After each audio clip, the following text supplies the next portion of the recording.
तो देखिए, मैं अभी आप लोगों को क्या बताया, मैं अभी आप लोगों को डिफ्लेक्शन के बारे में बताया। आप लोगों का टोटल डिफ्लेक्शन मैंने क्या बताया, टोटल डिफ्लेक्शन होता है Y A plus Y B. अब मैं आपको बताता हूं कि ये वाई किस पे डिपेंड करता है। तो आपका जो टोटल डिफ्लेक्शन है ना, ये किस चीजों पर डिपेंड करेगा। अब देखो वाई किसके कारण आ रहा था, वाई ए आ रहा था, एफ बोले तो function, Y is the function of, Y किसके कारण आ रहा था, क्यूजी के कारण आ रहा था। मतलब डेफिनेटली क्यूजी पे डिपेंड करेगा आपका टोटल वाई।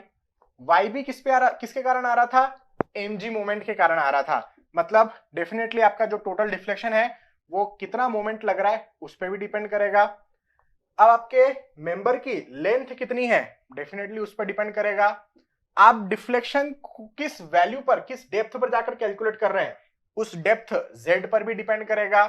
उसके बाद आपके मेंबर कितना लॉन्ग है, वो कैसे देखते हैं अपन लोग, रिलेटिव स्टिफनेस के बेसिस पर, तो टी पर भी डिपेंड करेगा। अब रिलेटिव स्टिफनेस किस पे डिपेंड कर रहा है, वो आपके material property and geometric property E I पे डिपेंड कर रहा है ऑफ द पाइल, और साथ ही साथ मॉडुलस ऑफ सबग्रेड रिएक्शन पर भी डिपेंड कर रहा है। तो इस तरीके से 1 2 3 4 5 6 7 इतने सारे आइटम्स पर आपका टोटल डिफ्लेक्शन डिपेंड करता है। समझ में आ रही बात। अब मैं सिर्फ वाई ए की बात करूं कि वाई ए किस पर डिपेंड कर रहा है, तो वाई तो डेफिनेटली क्यूजी पर डिपेंड कर रहा होगा, तो वाई डिवाइड बाई क्यूजी में कर देता हूं। अब ये किसका फंक्शन है, वाई ए डिवाइड बाय मैंने क्यूजी कर दिया। अभी मैंने थोड़ी देर पहले आपको क्या पढ़ाया, आप ध्यान से यदि देखेंगे तो थोड़ी देर पहले मैंने आपको पढ़ाया आपका ए वाई क्या होता है, आपका ए वाई और बी वाई पढ़ाया मैं आपको, एक पढ़ाया ए वाई दूसरा पढ़ाया बी वाई। ए वाई मैंने आपको क्या पढ़ाया, ये मैंने अभी आपको पढ़ाया यहां पर कि आपका deflection Y A into E I divide में क्यू जी इंटू टी की पावर क्यूब, ये पढ़ाया मैं ए वाई। और बी वाई मैंने आपको क्या पढ़ाया, जो वी वाई में आपको पढ़ाया, ये मैंने आपको पढ़ाया Y B into E I divide में एम जी मोमेंट के कारण आ रहा था इंटू टी का स्क्वायर, ये अभी आपको मैं पढ़ाया। तो यहां पर देखो आपका Y A divide by Q G किन फैक्टर्स पे डिपेंड कर रहा है, ये डिपेंड कर रहा है भाई, ये निकालना है तो ये तो कोफिशिएंट है, इस पे तो डिपेंड करेगा ही, मेनली 1 2 3, और साथ ही साथ आपके डेप्थ जेड और एल लेंथ पर भी डिपेंड करेगा। तो देखो यहां पर अपन ने लिख दिया किसका किसका फंक्शन हो गया अभी है, वाई ए बाय क्यू जी, तो वाई बाय क्यू जी हो गया है एल का, जेड का, भाई ये एम जी पे डिपेंड करेगा क्या, वाई एड का जो डिफ्लेक्शन है ये एमजी पे डिपेंड कर रहा है क्या, नहीं ये क्यूजी पे डिपेंड कर रहा है, तो एमजी मैंने यहां से हटा दिया और क्यूजी मैंने यहां पर लिख दिया था। तो L Z T E I and K पर डिपेंड करता है, ठीक है। In the same way Y B divide में क्या लिख दूं, एम जी, ये किस पे डिपेंड कर रहा है, it is the function of, same चीजों पे डिपेंड कर रहा है। यहां पर क्यूजी पे डिपेंड करेगा क्या, नहीं, क्योंकि क्यूजी के केस में वाई ए मिलता है ना कि वाई बी, वाई बी किसके केस में मिलता है, एमजी के केस में। तो Y B by M G is the function of, ये देखिए ये आपका वाई बी डिवाइड में एम जी किसका फंक्शन बन रहा है, ये फंक्शन बन रहा है आपका L Z T E I and के का। समझ में आ गया, क्योंकि देखो इस टी के अंदर ही ई आई और के समाया हुआ है, और ये टी को हम किससे कंपेयर करेंगे, एल से, और किस डेप्थ पर आप निकाल रहे हैं जेड, उस पर तो डिपेंड करेगा ही ना। तो ये सभी फैक्टर्स पर डिपेंड कर रहा है आपका Y A by Q G and Y B bar M G का वैल्यू। समझ गए इतनी सी बात, यस सर, ये तीनों बात हमें यहाँ पर क्लियर है। यदि ये तीनों बात यहाँ पर हमें क्लियर है तो आइए इस जगह से हम y और yb की वैल्यूज निकालते हैं और उस एक्सप्रेशन में पुट करते हैं। तो देखो मैं इसको यहाँ पर रब कर देता हूं, इसको क्या कर रहा हूं मैं यहाँ पे रब कर देता हूं। मैं आप लोगों को 5 आइटम्स निकालने की बात कहूंगा। कितने आइटम्स निकालेंगे हम, टोटल 5 आइटम। कौन कौन से 5 आइटम निकालेंगे, हम 5 आइटम निकालेंगे। सबसे पहले हम निकालेंगे डिफ्लेक्शन, उसके बाद निकालेंगे स्लोप, है ना। सो यहां पर देखो, यहां पर मैं लिखता हूं analysis of laterally loaded pile, मैंने लिखा analysis of laterally loaded pile. अब analysis of laterally loaded pile के अंदर हम क्या क्या डिटरमाइन करेंगे, देखो स्टेप बाय स्टेप में लिख रहा हूं। सबसे पहले मैं यहां पर आपको निकाल के बताऊंगा डिफ्लेक्शन। क्या आप डिफ्लेक्शन कैसे कैलकुलेट कर सकते हैं आपके पाइल में, चाहे फिर क्यूजी लग रहा हो या एमजी लग रहा हो, या क्यूजी और एमजी दोनों साथ में लग रहे हो। दूसरा मैं आप लोगों को यहां पर निकाल के बताऊंगा स्लोप, कि भाई आपका कर्व बना है, भाई आपका ये पाइल था ना, ये आपका क्या था, पाइल था, उसमें इस टाइप का डिफ्लेक्शन आया है, तो ये स्लोप कितना आ रहा है, भाई आपका ये क्या आ रहा है, ये स्लोप आ रहा है ना थीटा, तो ये स्लोप कितना बन रहा है, वो स्लोप, ये डिफ्लेक्शन कितना बन रहा है, ये डिफ्लेक्शन कितना बन रहा है वाई, ये सब हम यहां पर निकाल के बताएंगे। तो डिफ्लेक्शन बता दिया, स्लोप बता दिया, और क्या बताऊंगा, उसके बाद में आपको मोमेंट कैलकुलेट करना सिखाऊंगा कि किसी भी जगह पर मोमेंट आपके पाइल में कैसे निकाल सकते हैं किसी पर्टिकुलर डेप्थ पर। तो यहां पर मैंने लिखा मोमेंट, तीसरा हो गया। चौथा मैं आपको निकाल के बताऊंगा शेयर फोर्स, कि पूरे पाइल में किसी भी डेप्थ z पर आप किस तरीके से निकाल सकते हैं शेयर फोर्स। पांचवा और आखिरी में आपको निकालना सिखाऊंगा रिएक्शन, जिसको आप सॉइल रिएक्शन भी बोल सकते हैं, सॉइल रिएक्शन। ठीक है, तो ये सॉइल रिएक्शन हम 5 आइटम 1 2 3 4 5 निकालना सीखेंगे। एक बात मैं आप लोगों को बता दूं, एक चीज आप बहुत अच्छे तरीके से जान लीजिए, एक थोड़ा सा थ्योरी पोर्शन है स्ट्रेंथ ऑफ मटेरियल में, हालांकि आप पढ़ चुके हैं। क्या पढ़ चुके हैं देखिएगा, मैं आपको बताता हूं कि भैया आपका डिफ्लेक्शन y है ना, ये आपका डिफ्लेक्शन क्या है, y है। आपका स्लोप क्या हो जाएगा, भाई ऐसा नहीं लिखता हूं, अलग स्टाइल में लिखता हूं, अलग तरीके से, यहां नहीं लिखता हूं, है ना, यहां नहीं लिखूंगा, ये हटा देता हूं मैं अभी फिलहाल में। एक अलग से मैं स्टडी आपको बता रहा हूं जो कि आप बहुत अच्छी तरीके से पहले से जानते हैं, है ना, ये तो है ही, मैं अलग से थोड़ा सा वर्क आपको बता रहा हूं। रिकॉल करते हैं चीजों को, ठीक है, रिकॉल करते हैं, लिखने की जरूरत नहीं है, रिकॉल करते हैं। क्या है कि मैं मान लेता हूं y मेरा क्या है, डिफ्लेक्शन है, y मेरा क्या है, डिफ्लेक्शन है। अब यदि मुझे स्लोप निकालना है तो मैं स्लोप क्या करता हूं, जो y की इक्वेशन होती है डिफ्लेक्शन की, उसको डिफरेंशिएट कर देता था x के रिस्पेक्ट में। तो देखो यहां पर अपन क्या करते हैं, यदि आपका डिफ्लेक्शन है y, तो dy बाई dx आपका क्या बन जाता है, स्लोप बन जाता है। ऐसा स्ट्रेंथ ऑफ मटेरियल में आप पढ़ चुके हैं, सही बोल रहा हूं ना, स्ट्रेंथ ऑफ मटेरियल में पढ़े हो ना। इसका एक बार और डिफरेंशिएट कर दो इसको, सो dy बाई dx, ये आपका क्या बन जाएगा, d2y बाई dx2, ये आपका क्या बन जाएगा, ये कर्वेचर बन जाएगा, है ना, जिसको अपन यहां पर मोमेंट लिख देते हैं। ये आपका क्या बन जाता है, मोमेंट बन जाता है, क्योंकि आप एक इक्वेशन बहुत अच्छी तरीके से जानते होंगे, ei d2y by dx2 is equal to m। ये इक्वेशन आप जानते हैं, इसको इलास्टिक कर्व की इक्वेशन बोलते हैं, ei d2y by dx2 is equal to m। तो ये वही तो है, d2y by dx2 is equal to m। यहाँ पर भले मैंने ei नहीं लिखा, material property and geometric property नहीं लिखा, लेकिन वो वास्तव में आपको क्या देगा, मोमेंट ही देगा। तो इसको थोड़ा सा ध्यान रखना, कर्वेचर है ये, है ना। अब उसके बाद एक ये हो गया, दूसरा ये हो गया, तीसरा ये हो गया। एक बार और यदि इसको हम डिफरेंशिएट कर दें तो क्या मिल जाएगा, d3y बाई dx क्यूब मिलेगा। मोमेंट को डिफरेंशिएट करने पर क्या मिलती है, आप मोमेंट की, बेंडिंग मोमेंट की इक्वेशन को डिफरेंशिएट करिए एक बार, तो हमें क्या मिल जाता है, शेयर फोर्स मिल जाता है। ठीक है, तो ये आपको यहां पर क्या दे देगा, ये आपको यहां पर शेयर फोर्स दे देगा। इसने हमें यहां पर शेयर फोर्स दे दिया। ठीक है, उसके बाद d3y बाई dx क्यूब हो गया। उसके बाद एक बार और यदि आप इसको डिफरेंशिएट कर दें, d4y बाई dx4, तो ये आपको क्या दे देता है, लोड इंटेंसिटी दे देता है ना, लोड इंटेंसिटी दे सकता है आपको, या रिएक्शन दे सकता है। लोड इंटेंसिटी लिख दो या लोड रिएक्शन लिख दो, कुछ भी लिख दो, वो आपको यहां पर मिल जाएगा। तो ये चीज का नॉलेज आपको ऑलरेडी है, ऐसा मैं मान के चल रहा हूं, ऐसा मैं यहां पर मान के चल रहा हूं कि इस चीज का नॉलेज आपको ऑलरेडी है, क्योंकि स्ट्रेंथ ऑफ मटेरियल आप पढ़ के आए हैं, तो बेसिक लेवल पर ये सभी चीजें आप अच्छे से जानते हैं। तो मैं यहां पर क्या करूंगा, मैं सिर्फ डिफ्लेक्शन की इक्वेशन यहां पर निकालूंगा, किसका यूज करते हुए, रीज एंड मैटलॉक एनालिसिस का यूज करते हुए मैं सिर्फ डिफ्लेक्शन का इक्वेशन डिराइव करूंगा बस। उसके बाद फिर हम एक एक चीजों को डिफरेंशिएट करते चले जाएंगे और हम क्या डिटरमाइन करते चले जाएंगे, slope, moment, shear force and load intensity. तो 1 2 3 4 5 आइटम्स मैं आपको कैलकुलेट करके बताऊंगा और इन 5 आइटम्स के अंदर मुझे टोटल 10 कोफिशिएंट्स मिलेंगे। क्या मिलेंगे? टोटल 10 कोफिशिएंट्स मिलेंगे। कैसे मिलेंगे, क्या वैल्यूज रहेगी उसकी, वो सब मैं अभी आपको धीरे धीरे बताऊंगा। क्लियर है? तो आइए हम उसको कैलकुलेट करना स्टार्ट करते हैं। देखिए, मैं अभी आपको लोगों को क्या बताया, मैं आप लोगों को कुछ कोफिशिएंट बताया था, डिफ्लेक्शन कोफिशिएंट, है ना।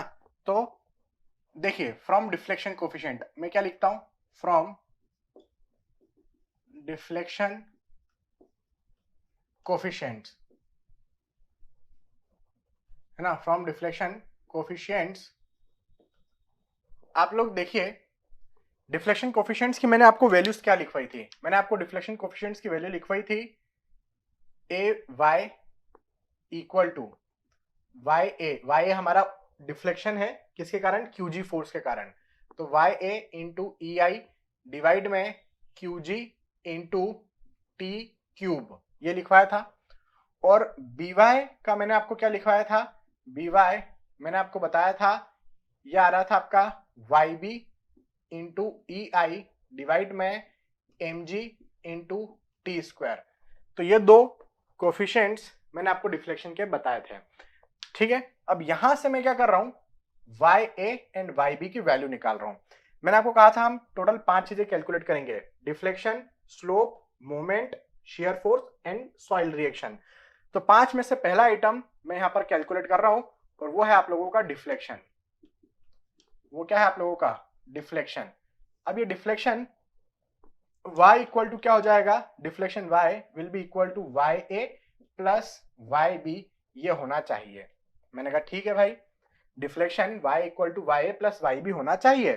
तो आपका y इक्वल टू वाई का वैल्यू यहां से निकालो, y इक्वल टू क्या होगा, वाई ए। तो वाई ए का वैल्यू यहां से निकालो तो क्या हो जाएगा, ये क्यूजी और टी क्यूब उधर जाएंगे, तो क्यूजी इंटू टी क्यूब डिवाइड में क्या बच रहा है,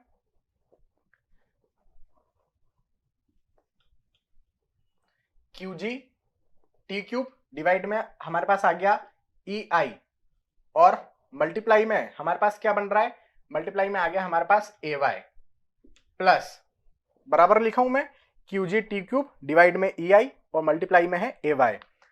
वाई बी की वैल्यू यहां से निकाल लो, ये वाई बी का वैल्यू क्या निकलेगा, M G T square divide में M G T square divide में E I into B Y, E I into क्या हो चुका है, इंटू बी वाई। तो ये हमारे पास डिफ्लेक्शन का क्या आ गया है, इक्वेशन आ गया है। तो इस इक्वेशन का यूज करते हुए मैं यहां पर क्या कर सकता हूं, डिफ्लेक्शन कैलकुलेट कर सकता हूं। आपके मन में एक सवाल आना चाहिए कि सर मुझे यहां पर सब कुछ पता है, मैं क्यूजी का वैल्यू जानता हूं कि लोड लेटरल डायरेक्शन में कितना आ रहा है, क्योंकि विंड फोर्स की एनालिसिस में करूंगा, अर्थक्वेक फोर्स की एनालिसिस में करूंगा, स्टेट प्रो सॉफ्टवेयर में, तो मुझे पता है कि फोर्स लेटरल डायरेक्शन में कितना आ रहा है। मोमेंट की वैल्यू पता है, मोमेंट कितना आ रहा है।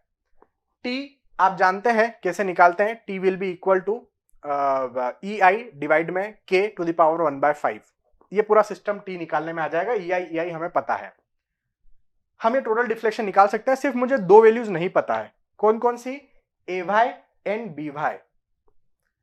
ए वाई और बी वाई मुझे नहीं पता, ए वाई और बी वाई क्या है, डिफ्लेक्शन कोफिशिएंट्स है, ये लिखा हुआ है, ए वाई और बी वाई क्या है, डिफ्लेक्शन कोफिशिएंट्स है। तो सर मैं ए वाई और बी वाई कहां से निकाल लूंगा, ये डिफ्लेक्शन कोफिशिएंट्स की वैल्यू मुझे कहां से मिलेगी सर? मैं आपको एक क्या करूंगा, एक टेबल प्रोवाइड करूंगा, एक फोटो, एक इमेज प्रोवाइड करूंगा। वो इमेज में से एक टेबल होती है, उस टेबल के अंदर हमारे पास सभी वैल्यूज लिखी हुई होगी। ऐसी इस तरीके से वो टेबल होगी, जेड पर डिपेंड करता है, ये जेड की अलग अलग वैल्यूज लिखी हुई होगी, जेड 0.1 मीटर पर, 0.2 मीटर पर, 0.3 मीटर पर, इससे जेड की बहुत सारी वैल्यू लिखी हुई है। अलग अलग डेप्थ पर आप डिफ्लेक्शन की वैल्यू कैलकुलेट करना चाहते हैं तो हर अलग अलग डेप्थ पर ए वाई और बी वाई भी अलग अलग रहेंगे। तो यहाँ पर ए वाई की वैल्यू लिखी हुई होगी, यहाँ पर बी वाई की वैल्यू लिखी हुई होगी, तो अलग अलग डेप्थ पर आप ए वाई और बी वाई कैलकुलेट कर सकते हैं। फॉर एग्जाम्पल मुझे यहाँ पर वैल्यू मिली 2.6, यहाँ पर वैल्यू मिली मुझे 1.1, फॉर एग्जाम्पल रेंडम वैल्यूज, और मैं डिफ्लेक्शन कहां पर निकाल रहा हूं, 0.1 मीटर डेप्थ पर निकाल रहा हूं। भाई मैं इंटरेस्टेड हूं कि ग्राउंड सरफेस से 0.1 मीटर नीचे कितना डिफ्लेक्शन आ रहा है, पाइल कितना लेटरल डायरेक्शन में डिस्प्लेस हुआ, वो मैं निकालना चाहता हूं। तो मुझे सब वैल्यूज पता है, मैंने पता किया कि 0.1 मीटर डेप्थ पर मुझे निकालना है डिफ्लेक्शन। तो 0.1 मीटर का वैल्यू देख लो कि ए वाई कितना लिखा है, इतना लिखा है, यहां से उठा के यहां पुट कर दो, यहां से उठा के यहां पुट कर दो। तो ये टेबल पूरा की पूरा आपके पास अवेलेबल रहेगा। यदि एग्जाम में क्वेश्चन आता है तो ए वाई और बी वाई की वैल्यू आपको दी जाएगी for the given depth. Depth mention किया जाएगा, क्योंकि ए वाई और बी वाई किस पे डिपेंड करते हैं, डेप्थ पे डिपेंड करते हैं। ए वाई और बी वाई कोई कांस्टेंट नहीं है, जैसे जैसे डेप्थ चेंज होगी आपके ए वाई और बी वाई भी चेंज होते चले जाएंगे। They are coefficients, deflection coefficients है ये आपके। क्लियर है यहां तक की बात?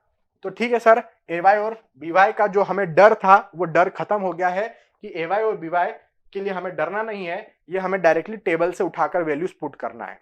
मैंने कहा चलिए ठीक है, इतनी बात समझ में आ गई। आगे बढ़ते हैं। नेक्स्ट हम यहां पर निकाल सकते हैं, आप लोगों का डिफ्लेक्शन हो गया, नेक्स्ट हम निकाल सकते हैं स्लोप। कैसे निकालेंगे स्लोप? मैं दूसरा लिख रहा हूं यहां पर जो हम निकालना चाहते हैं, दैट इज योर स्लोप। अब स्लोप क्या होता है?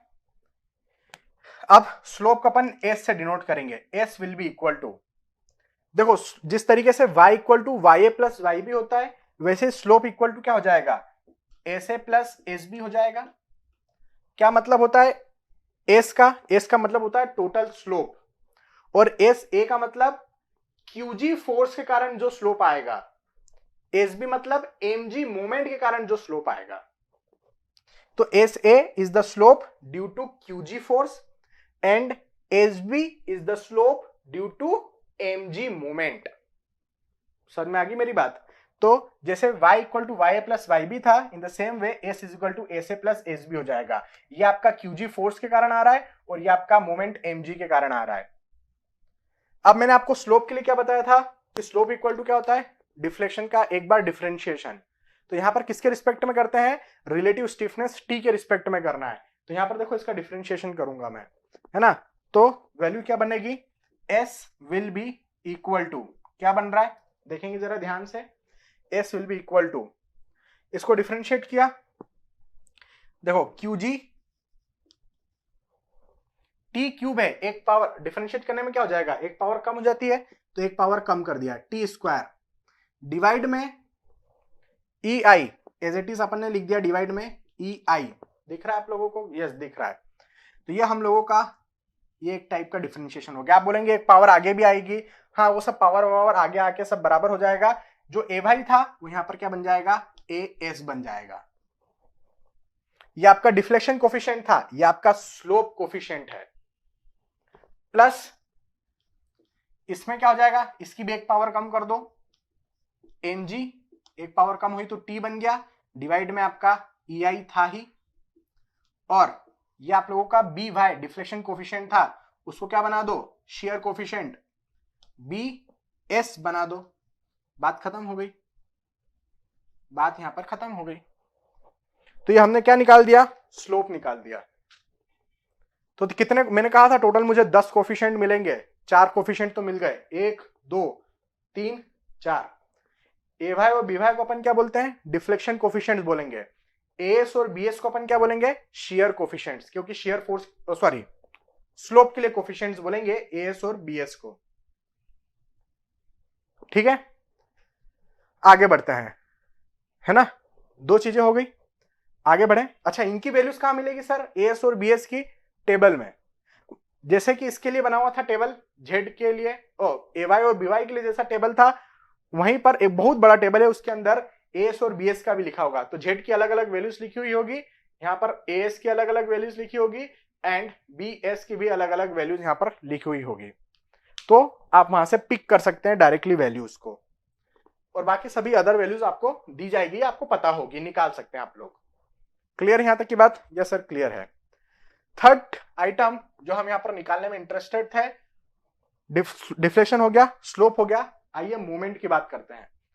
थर्ड नंबर का आइटम जो हम निकालना चाह रहे थे, that was your movement. Moment m क्या बनेगा, जैसे आपका y equal to Y A plus Y B था, s is equal to S A plus S B था, अब क्या हो जाएगा, m equal to M A plus M B हो जाएगा। तो एम ए प्लस हमने एम बी यहां पर कर दिया। अब बात समझना, एम ए क्या है, ये मोमेंट आ रहा है किसके कारण, QG फोर्स के कारण। एम बी क्या है, मोमेंट है किसी डेप्थ z पर। ये सब कहां निकाल रहा हूं मैं, किसी डेप्थ z पर निकाल रहा हूं। ये एम बी किसके कारण आ रहा है, एम जी मोमेंट के कारण आ रहा है। So M A due to QG, M B is due to M G. Clear. अब मैंने क्या कहा था, स्लोप को एक बार और डिफरेंशिएट कर देंगे, d2y बाई dx2, याद आ रहा है, ये था y, ये था dy बाई dx, ये है d2y बाई dx2। तो एक बार और डिफरेंशिएट करो t के रिस्पेक्ट में। अब देखना वहां पर क्या होता था, ei d2y by dx2 equal to m अपन लिखते थे, बराबर है। तो यहां पर d2y बाई dx2 भी इक्वल टू क्या हो जाएगा, m बाई ei हो जाएगा। भाई ऐसे ही होगा, ऐसे ही होगा।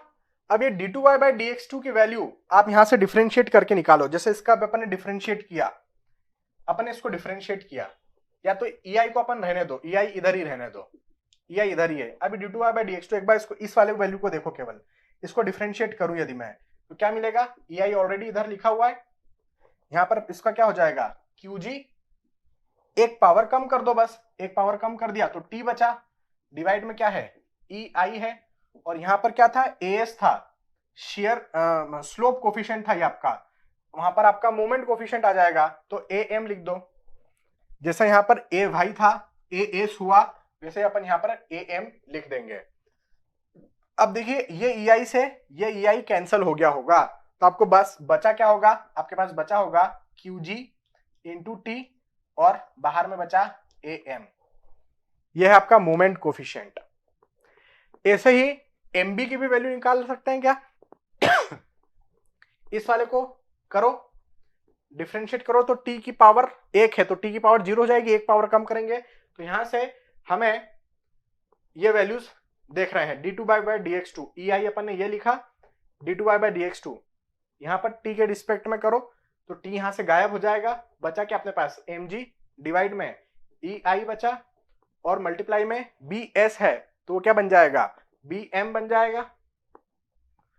ei से आपका ei कैंसल, बचा क्या अपने पास में कुल मिलाकर, mg bm, इन दोनों को ऐड करूंगा, मेरे पास टोटल मोमेंट m आ जाएगा। ये जो m है वहीं से तो मैं ला रहा हूं, तो ये टोटल मोमेंट m आ जाएगा। तो मेरे पास टोटल मोमेंट पाइल में निकालने का फॉर्मूला आ गया। आप अलग अलग डेप्थ पर मोमेंट निकाल सकते हैं। जैसे आपके पास बहुत लंबी पाइल है तो आप अलग अलग डेप्थ पर निकालो, यहां पर कितना है मोमेंट, यहां कितना है, यहां कितना है, यहां कितना है, यहां कितना है, बेस पर कितना है, आप निकाल सकते हैं।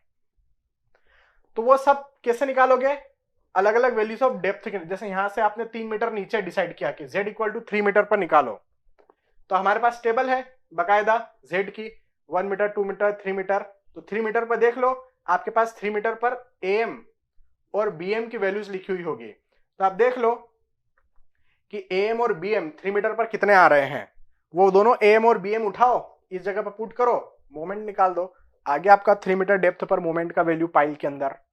क्लियर है। तो इस तरीके से हमें मोमेंट भी निकालते आ जाएगा। तो चलिए मैं जरा इसको रब कर देता हूं, ये तो मैंने रफली लिखा था, तो इसको मैं रब करके अच्छे से मेंशन कर देता हूं।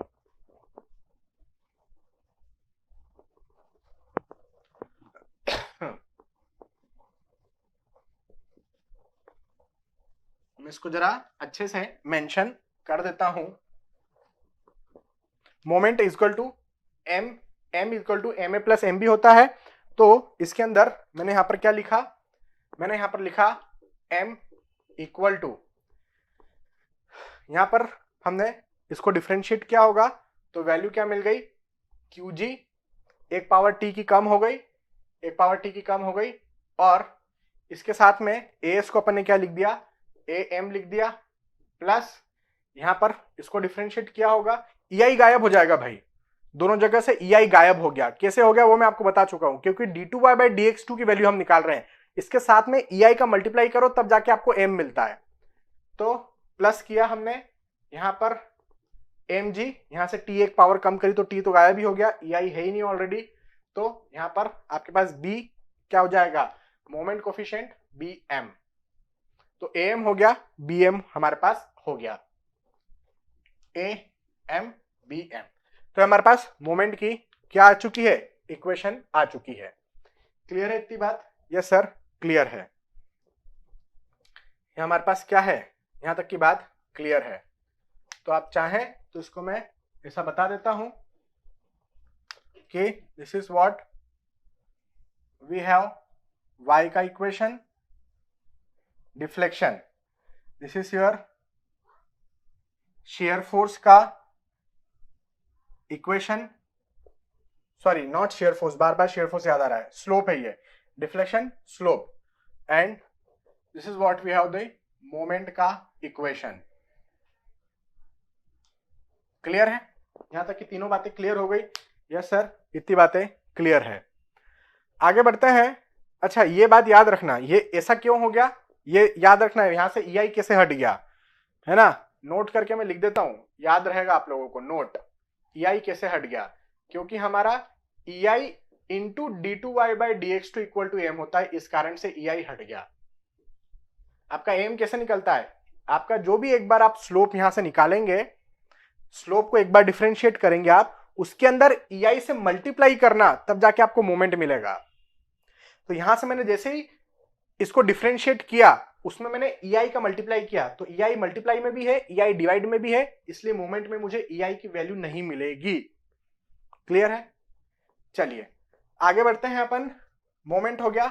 चौथे नंबर का जो हमारा टारगेट था वो था शेयर फोर्स, शेयर फोर्स को डिटरमाइन करना। ठीक है, थोड़ा सा इसको कलरफुल बना देता हूं। ये आपका शेयर फोर्स, ये मोमेंट, ये आप लोगों का डिफ्लेक्शन, और ये है आपका स्लोप।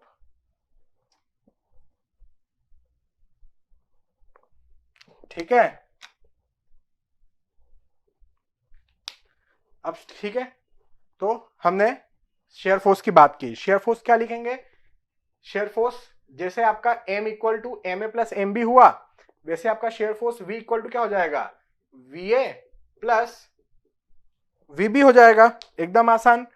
तो आपको क्लियर होना चाहिए कि वी ए क्या है, ये आप लोगों का वी ए जो है वो शेयर फोर्स है, किसके कारण, QG फोर्स के कारण, लेटरल फोर्स के कारण, और वीबी क्या है, ये आपके पाइल में शेयर फोर्स है, किसके कारण, mg मोमेंट के कारण।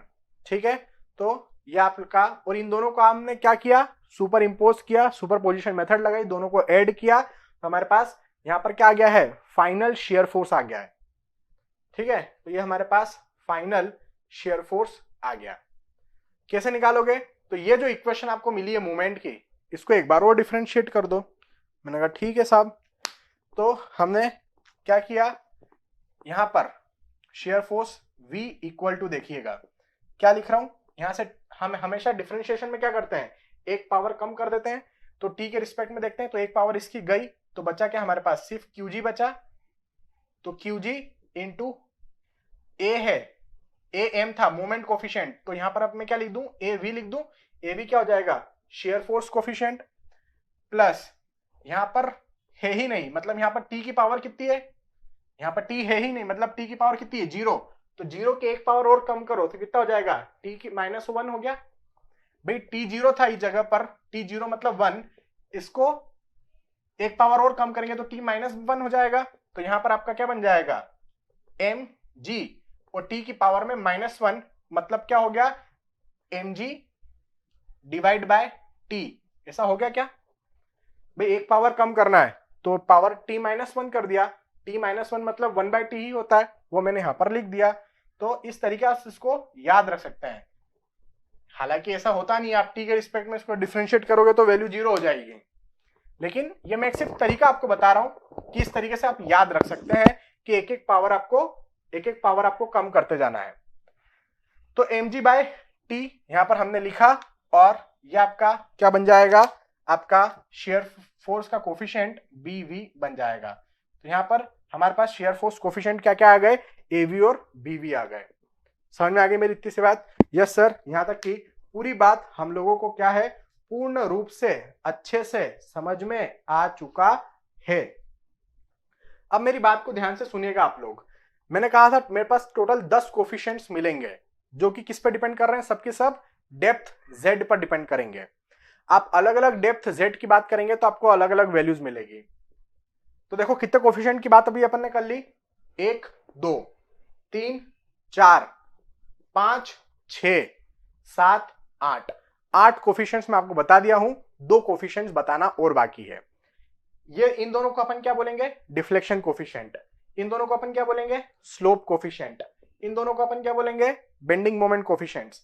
एवी और बीवी इनको अपन क्या बोलेंगे, इसको हम बोलेंगे शियर फोर्स कोफिशिएंट। क्लियर है? लास्ट हम देख रहे हैं यहां पर सॉइल रिएक्शन। इसका एक बार और फर्दर हम देखते हैं 5th नंबर जिसको मैं लिख रहा हूं, सॉइल रिएक्शन। क्या चीज है सॉइल रिएक्शन, इसको भी हम देख लेते हैं। सॉइल रिएक्शन में हम इसको P से डिनोट कर सकते हैं क्योंकि इसका स्टैंडर्ड शो, आप कुछ लोग इसको Q से भी डिनोट करते हैं, Q से, लेकिन हम लोग P से डिनोट कर देते हैं, है ना। तो हमने इसको P से डिनोट किया, यहाँ पर स्मॉल p से।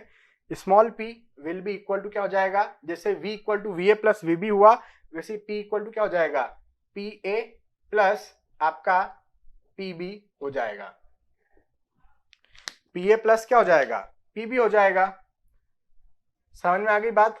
यस सर, बात समझ में आ गई। pa प्लस pb यहां पर हो चुका है। अब बात आगे बढ़ाते हैं अपन लोग, बात आगे बढ़ाते हैं। यहां पर इस इक्वेशन को एक एक टी और कम करते जाओ इस वाली इक्वेशन में। तो देखो हमने इस इक्वेशन में कर दिया, तो आपकी P इक्वल टू आपको क्या मिल जाएगा, आपका P will be equal to आपको कैसे मिलेगा, देखो यहाँ पर T है क्या, नहीं, T की पावर में यहाँ पर 0 है, तो एक पावर और कम करो, मतलब T की पावर -1 हो गया, मतलब T नीचे आ जाएगा, तो QG डिवाइड में क्या हो गया T। यहां तक की बात क्लियर? Yes sir clear. यहाँ पर AV था, शेयर फोर्स कोफिशिएंट था, यहाँ पर सॉइल रिएक्शन कोफिशिएंट AP लगा लो, तो ये AP यहाँ का कोफिशिएंट आ गया, ठीक है। तो ये PA जो आपको दिख रहा है ये क्या है, सॉइल रिएक्शन है, किसके कारण आया, QG फोर्स के कारण आया। ये PB क्या है, सॉइल रिएक्शन है, किसके कारण आया, mg मूवमेंट के कारण आया। दोनों को ऐड किया, हमें फाइनल वैल्यू P मिला। अब प्लस करता हूं इस वाले को, देखो इसमें एक पावर और कम करो, तो अभी T की पावर -1 है, एक पावर और कम करेंगे तो T की पावर -2 हो जाएगा। तो आप इसको क्या लिख देंगे, T की पावर में -2, तो वो -2 होने के कारण T नीचे चला जाएगा, उसको आप mg T पावर 2 ऐसा लिख सकते हैं। तो ये आपके पास आ गया, और यहाँ पर आपके पास BV था, तो यहाँ पर आप BP लिख दीजिए। तो मुझे बताने की जरूरत नहीं है, AP और BP आपके क्या हो जाएंगे, सॉइल रिएक्शन कोफिशिएंट्स हो जाएंगे। तो अब देखिए 10 कोफिशिएंट हो गए क्या, 1 2 3 4 5 6 7 8 9 10, तो टोटल 10 कोफिशिएंट्स मैंने यहां पर आपको बता दिए। आपको सब वैल्यूज निकालते आ जाएगी, आपको डिफ्लेक्शन निकालते आ जाएगा, आपको स्लोप निकालते आ जाएगा, आपको मोमेंट निकालते आ जाएगा, शेयर फोर्स निकालते आ जाएगा, आपको सॉइल रिएक्शन भी निकालते आ जाएगी। बस आपको जो चीज निकालना है इन सब को कैलकुलेट करने के लिए, वो है आपके कोफिशिएंट्स। ये 10 कोफिशिएंट्स आपको निकालते आना चाहिए। ये 10 कोफिशिएंट्स हमें कहां से मिलेंगे, ये 10 कोफिशिएंट्स आपको एक टेबल में से मिलेंगे। वो टेबल कहां मिलेगी सर, वो टेबल की इमेज मेरे पास अभी फिलहाल में मौजूद है। वो टेबल की इमेज जो है वो मेरे पास यहां पर मौजूद है। तो इमेज मैं आपको एक बार यहां पर दिखाता हूं, हालांकि आपको दिख ही नहीं रहा होगा, है ना। एक बार मैं आपके कैमरे के नजदीक एकदम ले जाता हूं, तो आपको एकदम नजदीक ले गया हूं, तो ये टेबल आपको देख रही होगी। तो सर आप ये टेबल हम तक कैसे पहुंचाएंगे, तो देखो मैं ट्राई करूंगा कि जिस भी कोर्स को आपने परचेस किया है, टेबलेट कोर्स या VOD कोर्स या pen drive G drive course, तो मैं कोशिश करूंगा कि वहां पर इस इमेज को मैं शेयर कर दूं, है ना, इमेज को मैं शेयर कर दूं। अदरवाइज मैं क्या करूंगा इस इमेज को मैं टेलीग्राम पे डाल दूंगा, मेरे हम लोगों का टेलीग्राम है, उस पर मैं ये इमेज आपके लिए शेयर कर दूंगा, तो आप वहां से इस इमेज को यूज कर सकते हैं। इस टेबल को अपने पास हमेशा संभाल कर रखिएगा, ठीक है। हो सकता है तो इस इमेज में से आप लोग अपनी कॉपी में पूरी ये टेबल रेडी कर लेंगे। तो इस टेबल में अलग अलग वैल्यू ऑफ जेड के लिए अलग अलग values of AV, AY, BY, AS, BS और अदर सभी कोफिशिएंट्स की वैल्यूज दी गई है। पूरे 10 के 10 कोफिशिएंट्स की वैल्यूज उस टेबल के अंदर मौजूद है, और वो सभी कोफिशिएंट्स किस पर डिपेंड करते हैं? डेप्थ जेड पर डिपेंड करते हैं कि आप ये डिफ्लेक्शन, ये स्लोप, ये बेंडिंग मोमेंट, ये आपका शेयर फोर्स और ये सॉइल रिएक्शन किस डेप्थ पर निकालना चाह रहे हैं। क्या आप 0.1 मीटर पर, 0.2 मीटर पर, 1 मीटर पर, 2 मीटर पर, 3 मीटर पर, पूरी डेप्थ ऑफ पाइल में किस जगह पर निकालना चाह रहे हैं, उस पर डिपेंड करता है आपके ये सभी कोफिशिएंट्स का वैल्यू। तो वो टेबल में से आपको सब कुछ मिल जाना चाहिए। क्लियर है? टेलीग्राम पर सर्च कर लेना, मैं डाल दूंगा टेलीग्राम पर। बहुत ज्यादा परेशानी होती है, आप गूगल पर भी सर्च करेंगे ये इसके बारे में तो मिल जाएगा आपको, वो गूगल पर भी मिल जाएगा। आप डिफ्लेक्शन कोफिशिएंट, शेयर कोफिशिएंट इन लेटरली लोडेड पाइल्स डाल के इमेजेस सर्च करेंगे, इमेजेस, तो इमेज में जाके वो फोटो मिल जाएगा आपको। नहीं मिलता है, बहुत ज्यादा टफ हो जाता है कि सर सब जगह से हमने हार मान ली, मिल ही नहीं रहा है वो इमेज हमें, तो मेरा नंबर फिर है 7086880185। This is my WhatsApp number. Call मत करना, उठाऊंगा नहीं, वैसे भी व्हाट्सएप कर देना कि सर वो लेटरली लोडेड पाइल के केस में जो इमेज होती है टेबल की वो हमें भेज दीजिए, तो फिर मैं वो आपको भेज दूंगा व्हाट्सएप के थ्रू, ठीक है। अदरवाइज टेलीग्राम में ऑलरेडी मैं शेयर कर दूंगा, सब जगह मैं शेयर मार दूंगा, ठीक है। तो चलिए यहां तक की बात हमें क्लियर हो चुकी है। तो बस यही था आप लोगों का एनालिसिस। जो ये आपका क्या था, न्यूली एडेड टॉपिक था ना, लेटरल लोड के लिए पाइल की एनालिसिस करना, बस यही है, बात खत्म हो गई। हमने 5 आइटम कैलकुलेट करके बता दिए, खत्म पाइल की एनालिसिस, ये टॉपिक यहां पर खत्म। अब मैं आपको, टॉपिक पूरी तरीके से खत्म नहीं हुआ, अभी हम इस पर नंबर ऑफ क्वेश्चन भी सॉल्व करेंगे। तो जैसे जैसे मैं क्वेश्चन सॉल्व करूंगा आपका कॉन्फिडेंस बढ़ता जाएगा और आपको चीजें समझ में आने लगेगी कि क्या हो रहा है। एक और चीज मैं यहां पर अभी आपको बताऊंगा, ये थोड़ा सा भरा गया है तो बोर्ड को मैं पहले रब कर दूं, उसके बाद मैं आपको बताऊंगा कि हमने कहा था कि QG लगेगा, MG लगेगा। तो मैंने कहा था क्या सर QG और MG हमेशा दोनों साथ में लगते हैं क्या? मैं बोलूंगा नहीं, जरूरी नहीं है। किसी केस में MG प्रेजेंट रहेगा, कुछ केसेस में MG प्रेजेंट रहेगा, कुछ केसेस में MG प्रेजेंट नहीं रहेगा। तो आइए अब मैं आपको वो बताऊंगा कि MG कब प्रेजेंट रहेगा और कब प्रेजेंट नहीं रहेगा, उसके बारे में अभी हम यहां पर डिस्कस करते हैं, ठीक है।